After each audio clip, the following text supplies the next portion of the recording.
बना के रखा है कि आप जिस प्रदेश में रहते हैं, आपका जो प्रदेश है, मतलब जो प्रदेश है, उस प्रदेश का 1/3 एक तिहाई हिस्सा, एक तिहाई हिस्सा में क्या होने चाहिए? 1 होने चाहिए। हमारे यहाँ एक तिहाई से कहीं ज्यादा है। हमारा क्षेत्रफल कितना है? 1,35,192। इस 1,35,192 का 44.21% क्या होगा आपका? 1। 44, जबकि हमें कितना रहना चाहिए था? 33, है ना। हर ये मिनिमम है। हाईएस्ट में आप क्या जा सकते हैं? हाईएस्ट में आप 90 भी जा सकते हो, कोई दिक्कत नहीं है, लेकिन मिनिमम कितना होना चाहिए? 33.33, ये मिनिमम है। इतने पर क्षेत्रफल में आपके 1 होने चाहिए परसेंट में। ठीक है, हमारे यहाँ तो क्या है? 44 है, मतलब इससे हम कहीं आगे हैं। अगर मैं बात करूं छत्तीसगढ़ के नक्शे की, तो छत्तीसगढ़ का जो मैप है, शुरुआत में जो बना था, शुरुआत में जो छत्तीसगढ़ का मैप बना हुआ था,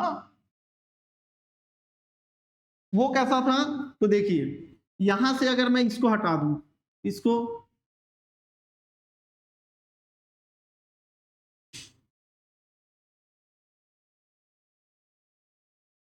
ये, और इसको थोड़ा सा इधर झुका दूं, ये, और इधर से मैं हटा दूं किसको? अपना ये कांकेर वाला हिस्सा।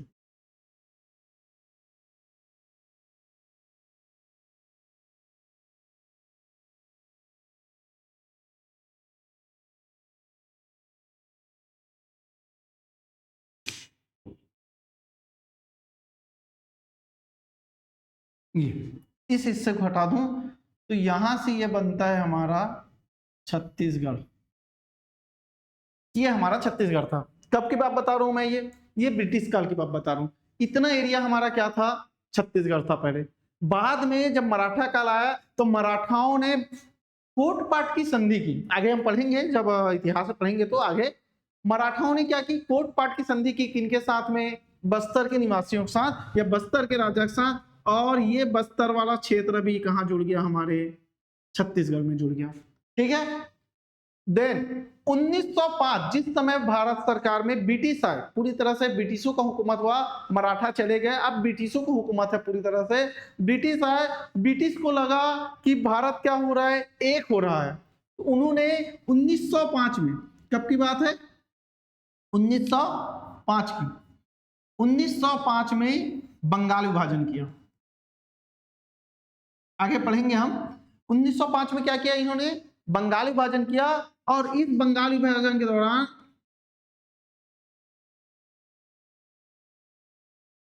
हमारा जो ये संबलपुर वाला क्षेत्र था, ये संबलपुर वाला क्षेत्र को कहां दे दिया गया? उड़ीसा में। ठीक है। और ये जो ऊपर वाला क्षेत्र है, ये क्षेत्र था किसका? छोटा नागपुर के पठार का।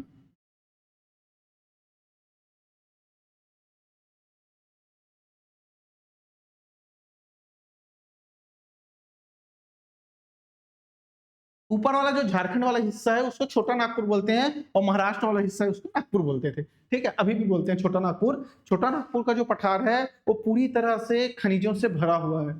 ठीक है, तो ये जो छोटा नागपुर का पठार है, इसके अंतर्गत जो 5 रियासतें थी, ये 5 रियासतें हमको मिली। और ये जो संबलपुर है, एक्चुअल में ये गया था कहाँ? बंगाल प्रांत में। और इसके जो 5 रियासतें थी, ये गया था कहाँ? उड़ीसा में।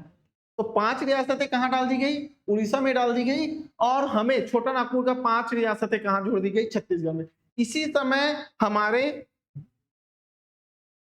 इसको मिटा देता हूं मैं,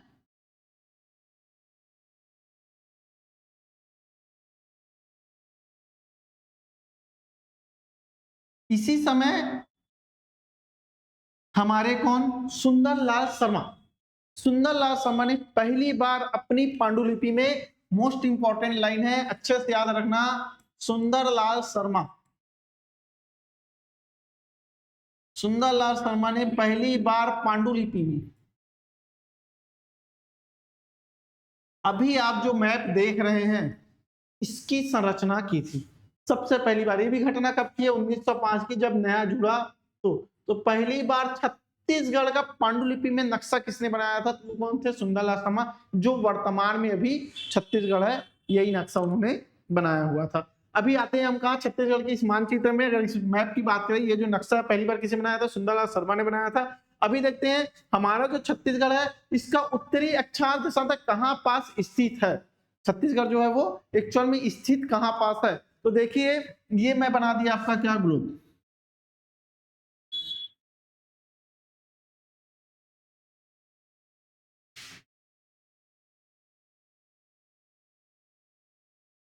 ये मैंने बना दिया आपका ग्लोब, ठीक है। इस ग्लोब को हम 4 भाग में बांटेंगे। क्लियर है? कितने भाग में बांट दिए? 4 भाग में। ये जो बीच की लाइन है, इसको बोलते हैं भूमध्य रेखा,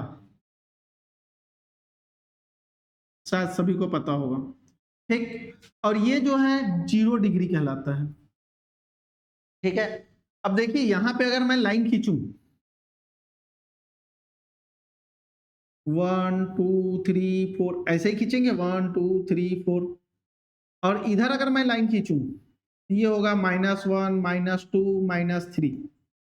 इसी तरह से अगर मैं इसमें लाइन खींचूं और यहां पे लाइन खींचूं, तो ये लाइन कहलाएगा 1 2 3, और ये लाइन कहलाएगा -1 -2 और -3। क्लियर है? समझ आ रहा है क्या बता रहा हूं? तो ये हमारा ग्लोब है। इसमें अच्छा किसी ने जाके खींचा होगा एरोप्लेन के ऊपर बैठ के? अरे नहीं नहीं नहीं, ये काल्पनिक है। ये जो लाइनें हैं, ये कल्पना है ये, कि अगर हम पृथ्वी को 20 से ऐसा तोड़ते हैं, उसके बाद बराबर से लाइन खींचते हैं, एक बराबर साइज के अनुसार से, एक कल्पना के अनुसार से हमने क्या किया है, ये लाइनें खींची है। तो ये लाइन जब ऊपर जाती है तो प्लस होती है, नीचे जाती है तो माइनस। इसी तरह से लाइन जब पूर्व की ओर जाती है तो प्लस होती है, और पश्चिम की ओर आती है तब क्या हो जाती है, ये माइनस हो जाती है। अब यहाँ पे हमारा जो छत्तीसगढ़ है वो कहाँ पे स्थित है? तो हमारा जो छत्तीसगढ़ है वो ये वाले एरिया में स्थित है आपका।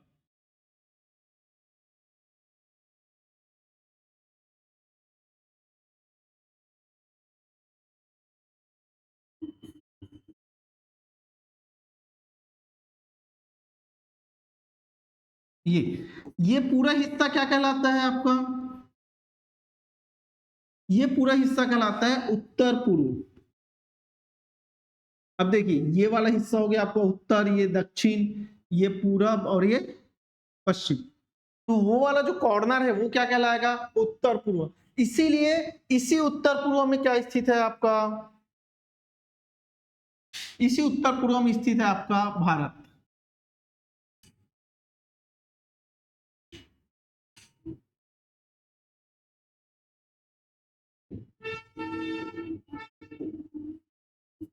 इसी उत्तर पूर्व में क्या स्थित है यहाँ पे आपका? भारत। और इसी भारत के अंदर स्थित है कौन सा? हमारा छत्तीसगढ़, ठीक है। तो पूरा का पूरा भारत कहाँ स्थित है आपका? उत्तर पूर्व में। तो छत्तीसगढ़ भी पूरा कहाँ आएगा? उत्तर पूर्व में। तो इसका जब हम देशांतर रेखाएं खींचेंगे, तो इसकी देशांतर रेखाएं कैसे खींचेंगे हम?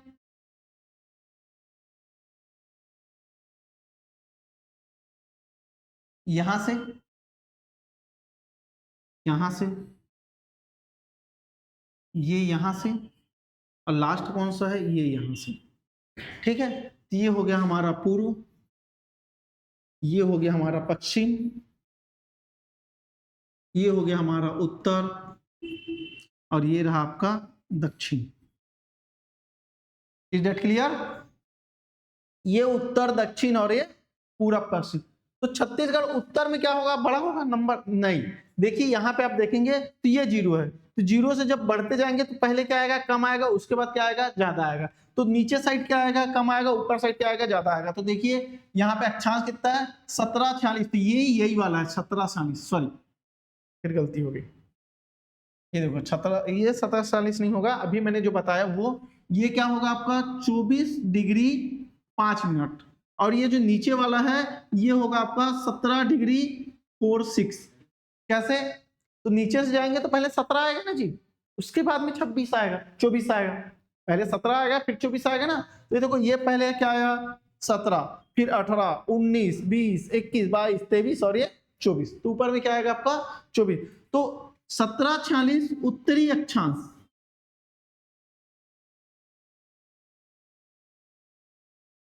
और ये 24-25 उत्तरी अक्षांश।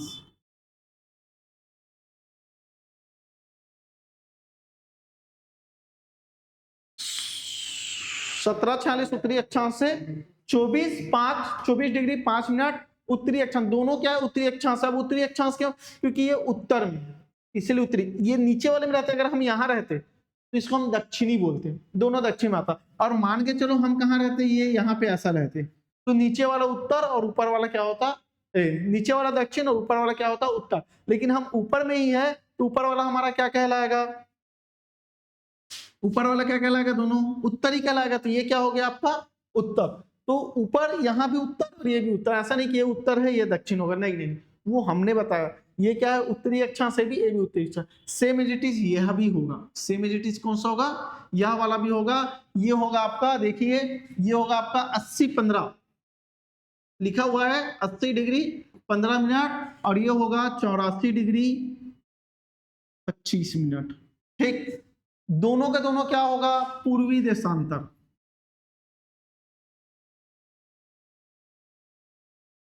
इस पार का हिस्सा पूर्वी, इस पार का हिस्सा पश्चिमी।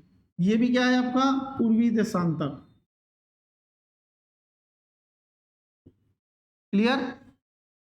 ये जो पूर्वी देशांतर है, यहीं से एक रेखा गुजरती है। देखो ये ऊपर से गुजरेगी यहां से रेखा ऐसा, और यहीं से सीधी रेखा नीचे आती है। यहाँ पे तो गलत हो रहा है, ये यहां से होगा आपका ऐसा नीचे आता है। ठीक है, तो इस रेखा को बोलते हैं कर्क रेखा, और जो नीचे आ रही है उस रेखा को बोला जाता है आईएमटी रेखा। शायद नेक्स्ट स्लाइड में होगा, मैं दिखा देता हूं आपको, नहीं है इसमें। तो ये जो रेखाएं हैं जो सीधी कट रही है, इसको बोलते हैं क्या, कर्क रेखा। कर्क रेखा, कर्क रेखा लगभग कितने डिग्री से, 23.5 डिग्री उत्तरी अक्षांश से। और जो आईएमटी रेखा है ये गुजरती है आपका 82.5 पूर्वी देशांतर से। और ये जहां पे दोनों रेखाएं कट करती है, यहाँ पे तो अलग जगह पे कट कर रही है, एक्चुअल में यहाँ पे कट करती है दोनों रेखा। दोनों रेखा कट होती है सोनहट के पास में, ये ऊपर में लिख देता हूं मैं, देखिए यहाँ पे सोनहट, सोनहट के पास में कर्क रेखा किसको काटती है, कर्क रेखा और आईएमटी रेखा एक दूसरे को क्या करती है, क्रॉस करती है। कर्क रेखा जो है किसको, आईएमटी रेखा को क्या करती है, यहाँ पे क्रॉस करती है। दोनों रेखाएं एक दूसरे को क्या करती है, काटती है। ये देखो यहाँ पे दिया हुआ है केंद्र बिंदु टीएमटी 82.5, और ये कर्क रेखा 23.5। ये दोनों एक दूसरे को काटती है कहाँ पास, सोनहट के पास। ठीक है, जहां पे दोनों रेखाएं क्या होती है, क्रॉस होती है। तो ये कर्क रेखा क्या है, तो मैं आपको बता दूं, अभी यहाँ पे मैंने क्या बताया था, भूमध्य रेखा। ठीक है, ये जो भूमध्य रेखा है,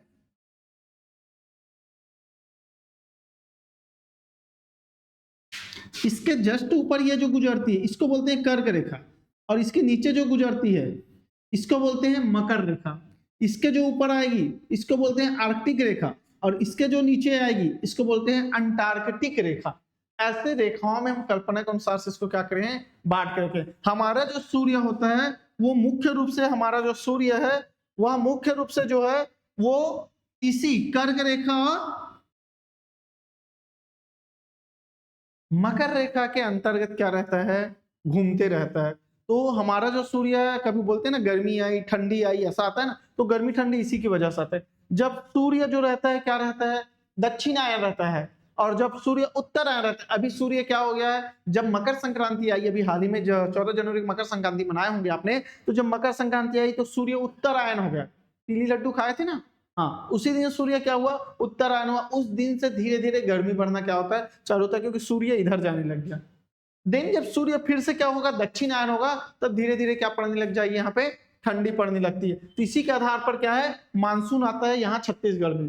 ठीक है, तो जब कभी जून आ जाएगा तो देखना कि सूर्य जो है वो किधर जाने लग जाएगी, वापिस किधर जाने लग जाएगी, दक्षिणायन में। तो यहाँ पे क्या आने लग जाएगी, मानसून आएगा और बारिश होने लगेगी। ठीक है, ये समझ आया। आगे बढ़ते हैं, इसके आगे अभी आते हैं हम कहा, गठन में। छत्तीसगढ़ का गठन कैसे हुआ, जैसे कि मैंने आपको पहले ही बताया था, छत्तीसगढ़ जो था शुरू से लेके अलग अलग अलग अलग हिस्सों में क्या हुआ है, बटा हुआ था और एक होते गया धीरे धीरे धीरे धीरे। मराठा काल के बाद में जब ब्रिटिश काल आया तो ब्रिटिश काल में 1855 में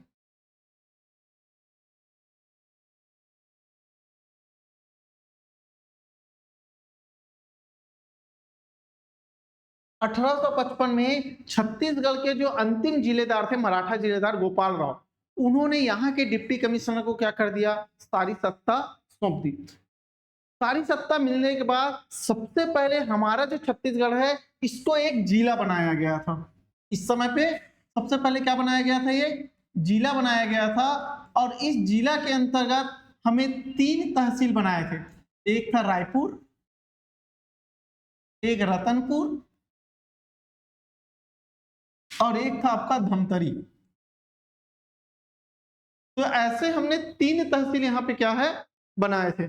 दिन तहसीलों का फिर से पुनर्गठन हुआ और 2 तहसील और ऐड हो गए इसमें, एक नवागढ़ और एक धमधा। बाद में ब्रिटिश हुकूमत को लगा कि धमधा जो है तहसील बनने के लायक नहीं है, तो धमधा से तहसील कहां ला दिया गया, दुर्ग ला दिया गया। अब दुर्ग को क्या बना दिया गया, तहसील बना दिया गया और ये कंटिन्यू चलते रहा। 1857 की जिस समय क्रांति हुई थी उस समय हमारे छत्तीसगढ़ में लगभग कितने तहसील थे, तो 5 तहसील थे। ऐसे क्वेश्चन कई बार पूछा गया है, तो कितने तहसील थे, 5 तहसील।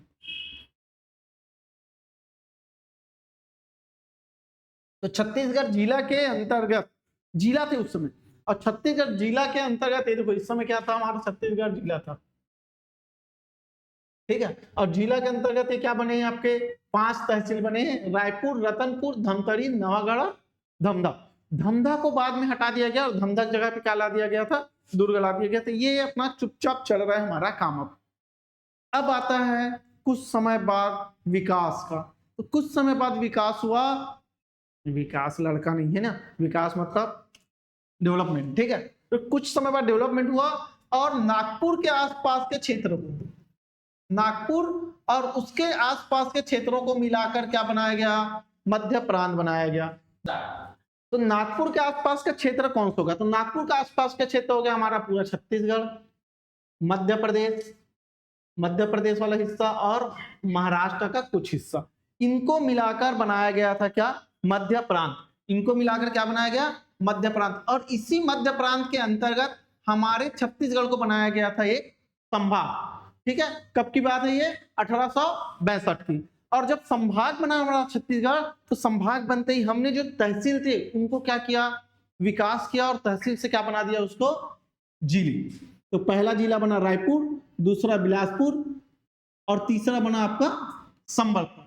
अभी जस्ट इसके पहले वाले स्लाइड में मैंने आपको जब शुरुआत किया था मैप का, शायद मैंने उसको मिटा दिया था, जब मैप का शुरुआत किया था तब मैंने बताया था हमारा छत्तीसगढ़ का नक्शा कैसे था। तो जो उड़ीसा वाला क्षेत्र का में गए अभी 5 रियासत, वो 5 रियासतें जो संबलपुर के अंतर्गत थी, संबलपुर जिला के अंतर्गत वही है। तो ये वही वाला संबलपुर है, आप कंफ्यूज ना हो इसलिए मैंने उसको पहले ही बता दिया था। अभी तो संबलपुर है ही नहीं, वो तो उड़ीसा में, आप छत्तीसगढ़ में पढ़ा रहे हो सर, ऐसा नहीं है, ठीक है। तो यहाँ पे देखिए, तो 1862 के अंतर्गत छत्तीसगढ़ को एक स्वतंत्र संभाग बनाया गया और इसके तहत 3 जिले बनाए गए, रायपुर, बिलासपुर और संबलपुर।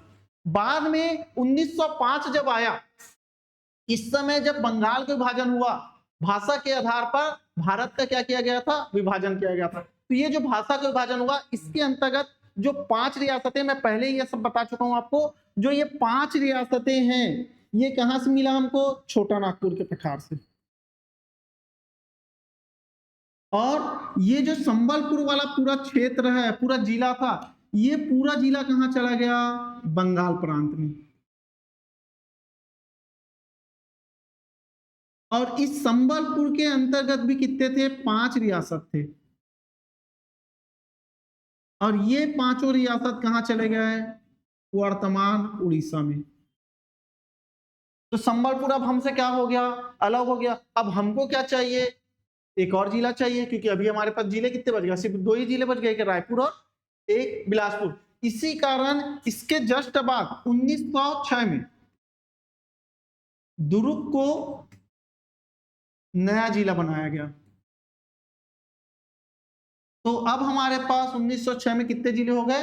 3 जिले हो गए। आपको याद होगा मैंने इससे जस्ट पहले बताया था धमधा। धमधा जो था उसको तहसील बनाया गया था, लेकिन धमधा को ऐसा देखा गया कि धमधा तहसील के लायक नहीं है, तो धमधा को हटाकर फिर इसको बनाया गया ब्रिटिश हुकूमत के द्वारा। मैं नहीं बोल रहा हूँ धमधा तहसील के लायक नहीं है, अभी धमधा है ही, तहसील है ना, ठीक है। तो धमधा का क्या किया गया? दुर्ग, दुर्ग में तहसील बनाया गया और वही दुर्ग को फिर से क्या बना दिया गया? अभी जिला बना दिया गया। आज की डेट में दुर्ग जो है बहुत ही विकसित जिले और शिक्षित जिले में आता है। दुर्ग और भिलाई जो है एक साथ है, ठीक है। तो इसके बाद आगे बढ़े और 1924 में रायपुर के जिला परिषद में पहली बार छत्तीसगढ़ को अलग से राज्य बनाने के लिए क्या उठी थी? मांग उठी थी। तो सबसे पहले बार मांग कब उठी है? तो कहां उठी है? तो रायपुर जिला परिषद में सबसे पहली बार मांग उठी थी। किसके लिए?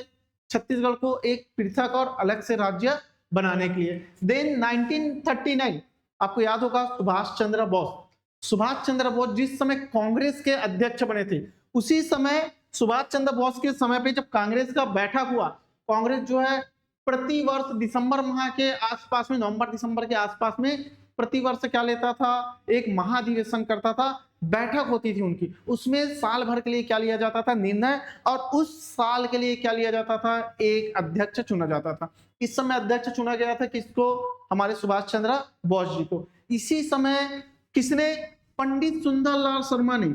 याद आ रहा है पंडित सुंदरलाल शर्मा कौन है? अभी बताया था पंडित सुंदरलाल शर्मा वो व्यक्ति है जिसने पहली बार छत्तीसगढ़ का पांडुलिपि में क्या बनवाया था?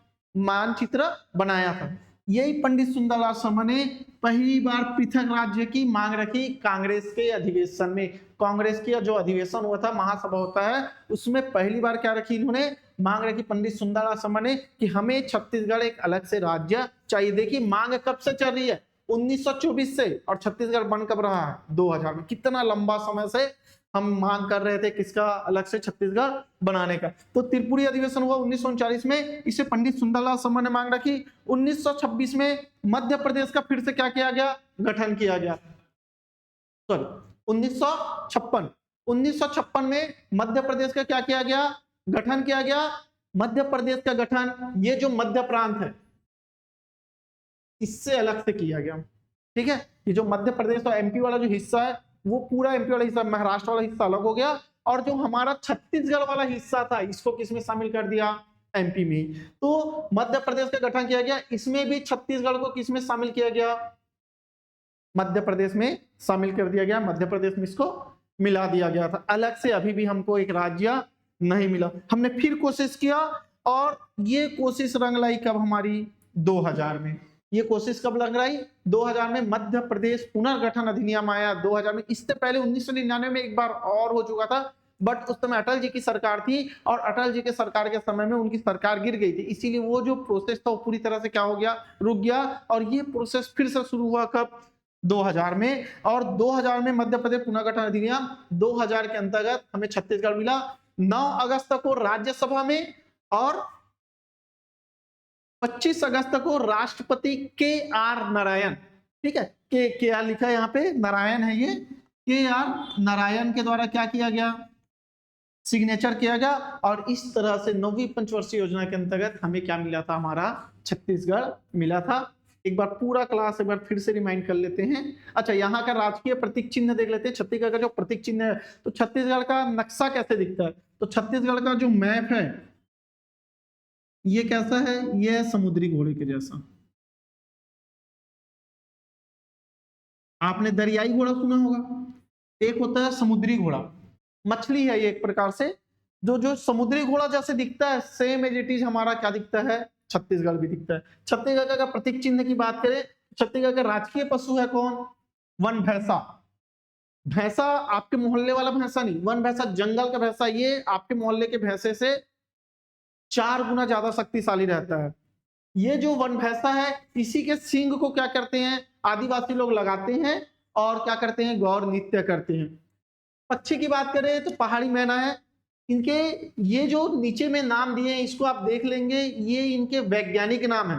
इसको बोलते हैं बुबालस बुबेलिस, इसको बोलते हैं गेसुला रिलीजियस। ये नाम को आप लोग देख लेना। सालवन हमारा जो राजकीय वृक्ष है, छत्तीसगढ़ राज्य का विशेष वृक्ष है, वो है कौन सा? सालवन। दंडकारण्य का जो पठार है, बस्तर वाला जो पूरा संभाग है, ये पूरा साल वनों से क्या है, ढका हुआ है। यहाँ पे एक नई चीज है, देखिए मछली, राजकीय मछली है क्या, महासिर। ये जो महासिर है एक्चुअल में आपकी जो मोंगरी मछली होती है ना, वही है। क्लियर। छत्तीसगढ़ का राजकीय गीत, जैसे कि भारत का क्या है, राष्ट्रीय गीत है, उसी तरह हमारा छत्तीसगढ़ का राजकीय गीत है अरपा पैरी के धार। इसके लेखक है डॉक्टर नरेंद्र देव वर्मा। इसको छत्तीसगढ़ में आधिकारिक रूप से क्या बनाया गया है, राजकीय गीत माना गया है।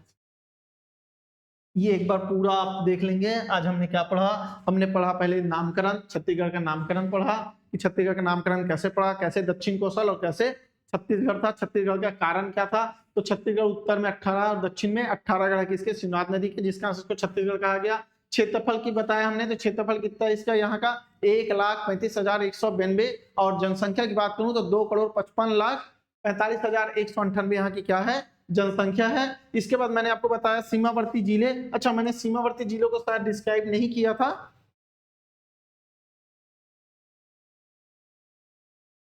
ये सीमावर्ती जिले छत्तीसगढ़ के उत्तर में स्थित है क्या, उत्तर प्रदेश। दक्षिण में स्थित है आपका आंध्र प्रदेश। ठीक, सबसे लंबा जिला किसके साथ है हमारा छत्तीसगढ़ का, तो सबसे लंबा जिला बनता है किसके साथ में, उड़ीसा के साथ में। और सबसे छोटा जिला जो बनता है वो किसके साथ बनता है, आंध्र प्रदेश के साथ में बनता है।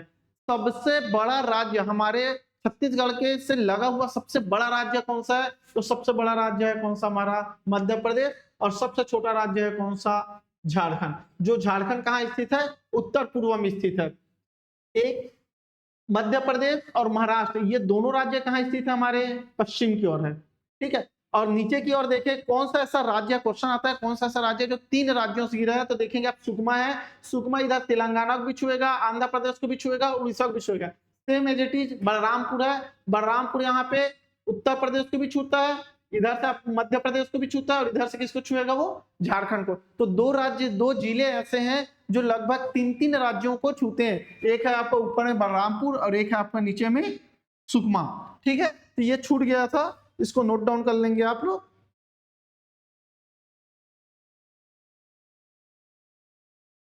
ये इसके बाद मैंने बताया आपको क्या, मानचित्र बता दिया था, और ये राजकीय प्रतीक चिन्ह।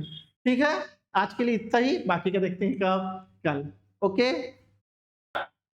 Thank you. आज की क्लास यहीं पे हम ऑफ करते हैं। आपको अगर ये क्लासेस अच्छी लगी है तो लाइक, शेयर और सब्सक्राइब करें। और इस क्लास से रिलेटेड आपके जो भी डाउट्स हैं या जो भी क्वेश्चंस है जो आपको समझ में नहीं आया हो, या कौन सी चीज कहाँ से हो रही है या कैसे हो रही है, आपको कुछ भी समझ नहीं आया तो उसको आप सीधे कमेंट बॉक्स में पूछिए, मैं उसके आंसर आपको जरूर दूंगा। ठीक है, आज के लिए इतना ही, धन्यवाद।